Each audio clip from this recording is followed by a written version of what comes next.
அனுஷ்காவோட Rudhramadevi படப்பிடிப்புல 1.5 kilo தங்க covering நகைகள் திருட்டு 3 பேர் கைது. நடிகை அனுஷ்கா ராணியா நடிச்சிட்டு வரும் ராணி ருத்ரமாதேவி படப்பிடிப்பு தளத்துல சுமார் 1.5 கிலோ அளவுள்ள தங்கம் மற்றும் கவரிங் நகைகள் திருட்டு போயிருக்கு. இது தொடர்பா 3 பேர் கைது செய்யப்பட்டிருக்காங்க. ராணி ருத்ரமாதேவி படத்தோட படப்பிடிப்பு ஹைதராபாத் புறநகர் பகுதியில கடந்த சில நாட்களா நடந்துட்டு இருக்கு.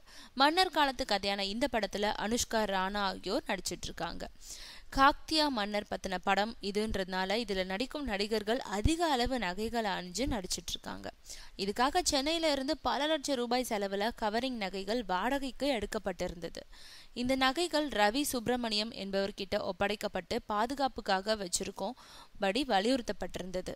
இந்த நிலையில நாயகி அனுஷ்கா அணிஞ்சு நடிக்கிறதுக்குன்னு பிரத்யேகமா பெங்களூர்ல இருந்து 1.5 கிலோ எடையுள்ள பழங்கால தங்க நகைகள் வரவழைக்கப்பட்டிருந்தது.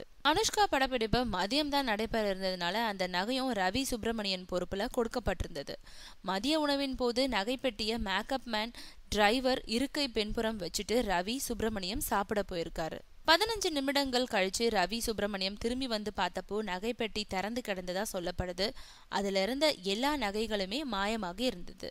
நகைகளை யாரோ திருடி சென்றிருக்கணும்னு சந்தேகிக்கப்படுது. ஏன்னா அதோட மதிப்பு 45 லட்சம் ஆகும். சம்பவம் நடந்த போது படப்பிடிப்பு குழுல 150 பேர் இருந்திருக்காங்க. நகையை யார் எடுத்தாலும் திருப்பி கொடுத்துடுங்க, போலீஸ்ல புகார் செஞ்சா வீண் பிரச்சனை ஏற்படும்னு எச்சரிச்சு நிர்வாக தயாரிப்பாளர் ராம்கோபால் படப்பிடிப்பு குழுவினர்கிட்ட விசாரணை நடத்தினாரு. ஆனா யாருமே ஒத்துக்கலையாம். இதையடுத்து ராயதுர்கா போலீஸ்ல புகார் செய்யப்பட்டிருக்கு. உடனடியா சம்பவ இடத்துக்கு விரைந்து வந்த போலீசார் அங்கிருந்தவங்க கிட்ட விசாரணை நடத்தியிருக்காங்க.